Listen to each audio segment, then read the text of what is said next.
Ассаламу алейкум туғандар, қандайсыздар? Назарыңыздарда қайрадан эле базар жоқ каналы. Бүгін 12 декабрь 2022 жыл. Мен Бишкек шаарынын түштүк тарабы Ак Өргөдө жүрөм туғандар. Ушул жерден бир сатылуучу үй бар экен, ошол жөнүндө силерге маалымат берейин дегем. Азыр мен турган жер туғандар Барпы Алыкулов жана Акунбаев көчөсүнүн кесилишинде турам. Мынакей бул светофор Барпы Алыкулов Акунбаев көчөсүнүн кесилишип калат.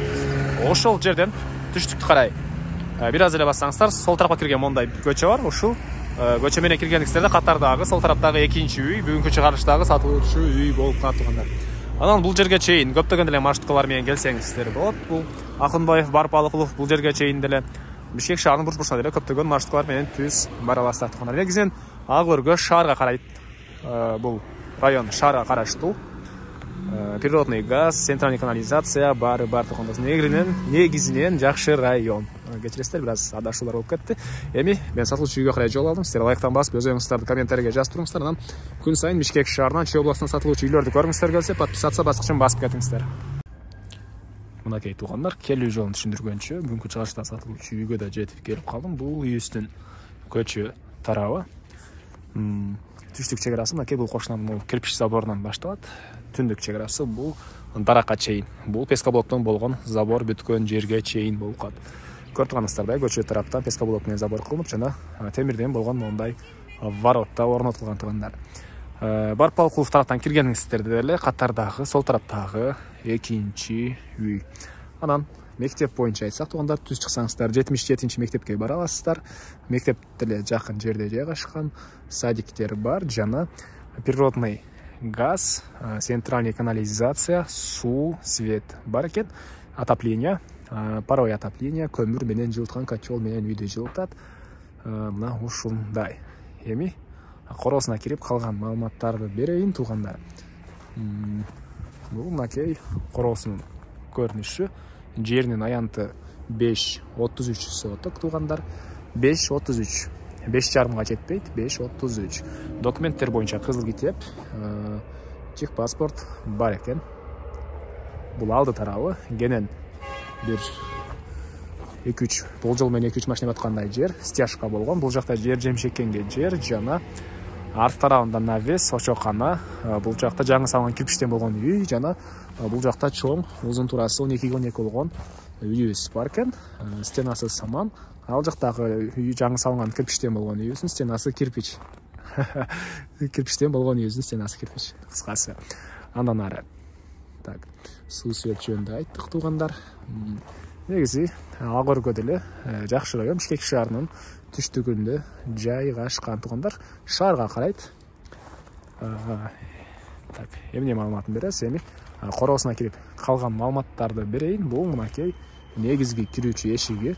Көрүп турганыңыздардай темирден болгон эшик орнотулган тугандар. Тышкы тараптан утеплять этиптир. Аны ал жөнүндө үй ээси өзү айтпады эле, азыр карап эле айтып атам мен муну. Эми үйдүн ички тарабына кирип калган маалыматтарды берейин тугандар. Мынакей бул үйүбүздүн кире бериши тугандар. Үй жылуу, тышкы тараптан этилген жана отоплениянын батареялары ар бир бөлмөдө бар. Паровое отопление бар экен. Кирип эле оң тарапка кайрылсак, бул жакта санузел, душ, мынакей, дуалдары кафель, түштүк тарабынан форточка орнотулган, потолок пластик, пол деле кафель экен. Ички тараптан ракайын орнотулуп, суу чыгарылган тугандар. Андан ары ушул жерден түз өтсөк, бул жакта тамактануучу бөлмө жана кухня. Көрүп турганыңыздардай кухня мебелдер орнотулган тугандар. Природный газ бар мынакей. Бул жакта газовый плита, ички тараптан ракайын орнотулуп, суу чыгарылыптыр. Анан ушул жерден сол тарапка кетсек, бул жактагы мондай холл дейсизби же коридор дейсизби? Ушул жерден калган бөлмөгө өтсөк болот. Азыр мен бул жакты биринчи болуп көргөзөйүн. Бул жакта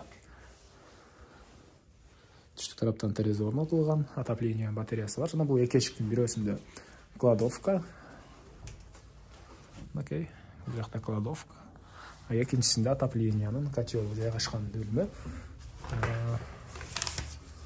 Окей, бул жакта отоплениянын котел жайгашкан жана сиздер бул жака үйдүн тышкы тарабынан деле, ички тарабынан деле кирип чыксаңыздар болот жана арт тарабындагы очоконага, навеске бул жактан чыгып кирсеңиздер болот экен. Андан ары так. Бул жайга кирсек, мындай холл дейбиз же коридор дейбиз, ушундай бөлмө. Бул бөлмөдөн калган бөлмөлөргө өтсөк болот. Биринчи болуп бул жакта бөлмөнү көргөзөйүн. Полдору жыгачтан болгон пол туугандар. Бул жакта бир бөлмө, потолок гипсокартон, дубалдар обой.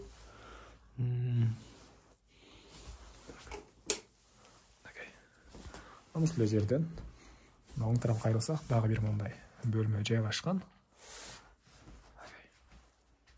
Полдору жыгачтан болгон пол туугандар. Ар бир бөлмөдө отоплениянын батареялары бар. Үй жылуу. Эми кайра эле бул бөлмөгө чыгып түз өтсөк, бул жакта мондай зал жайгашкан. Узун туурасы 7-ге 3,5 экен. Дубалдар обой, пол жыгач, түндүк тарабынан пластик терезе орнотулган. Бул жак зал. Анан бул жакта үйүбүздүн эң эле акыркы бөлмөсү, дагы бир спальня бөлмө жайгашкан. Так. Бул жакта дагы бир спальня бөлмө туугандар. Түндүк тараптан пластик терезе орнотулган, потолок гипсокартон, пол жыгачтан болгон пол, жана дубалдары көрүп турганыңыздардай обой. Так, эми коросун ачып бул жактагы очоккана, жаңы салынган үйлөрдүн баарын көргөзөйүн. Мен кайра сатылуучу үйүбүздүн коросундамын туугандар. Бул жерге чейин стяжка болгон туугандар, андан ары жагында жер жемишекенге жер. Эми үйүбүздүн түндүк тарабын көргөзөйүн. Бул жака чейин мондай тротуар куюлган.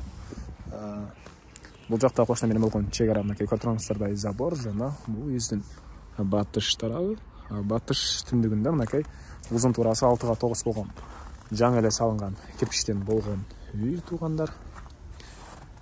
Ички тарабын да көргөзө кетейин.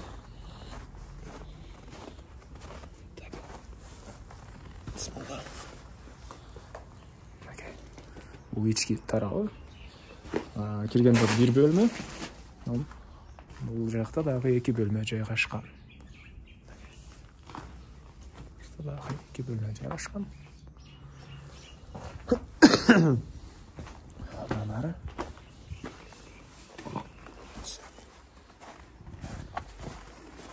бул жаңы салынган үйүбүздүн чыгыш тарабы. Үйдүн тышкы тарабында ажаткана, бул жакта навес жана очок. 3 очок, орто, чоң жана кичинекей. Бул жака жана отоплениянын котел жайгашкан бөлмө менен кирип чыксаңыздар болот туугандар. Бул эң эле түндүк чек арасы үйүбүздүн. Жаш алма бактары да бар экен бул жакта. Мына ушундай. Эми айтылбаган эмне маалымат туугандар. Айтылбаган бир бул үйүбүздүн баасы калды окшойт. Бул үйүбүздүн баасы $63,000 деп атышат. Үй ээлери. Анан дагы сүйлөшүү болот. Эсин номери экранда. Звонок кылып сүйлөшүп көрүңүздөр. Сүйлөшүү болот туугандар. Негизги маалыматтарды бир эскерте кетейин. Природный газ, свет, суу, центральный канализация бар. Жери 5,33 соток. Үй узун туурасы 12,12 жана узун туурасы 6-га 9 болгон үйүбүз.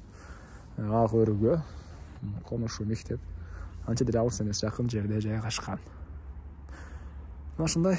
Анан күн сайын Бишкек шаарынан Чүй областына сатылуучу үйлөрдү көргүңүздөр келсе, подписаться баскычын басып кетиңиздер туугандар. Кийинки чыгышка чейин саламатта калыңыздар.